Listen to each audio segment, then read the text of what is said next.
Well, happy holidays, USPCA members. This is Lynch, your USPCA President and CEO.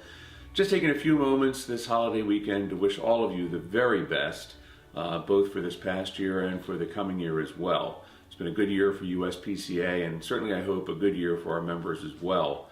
We're excited to be able to look forward to 2019 and some of the new things that will be coming your way. But for now, what we really want to focus on are the things that are most important in this season. That's spending some time with family and friends, which we hope you're doing. For those of you who are working hard, we're suspecting that you're spending time with other families, and that's okay too. But more important, just take some time to really relax a little bit when you can and get yourself ready for a busy 2019. We know we are, and we're certainly looking forward to doing everything we can to help your businesses be successful. But for now, on behalf of me and Rob and Vince and Angela, just a very Merry Christmas, Happy New Year, season's wishes for all the holidays, and most important, for a new and prosperous new year. So, best wishes to everybody from all of us.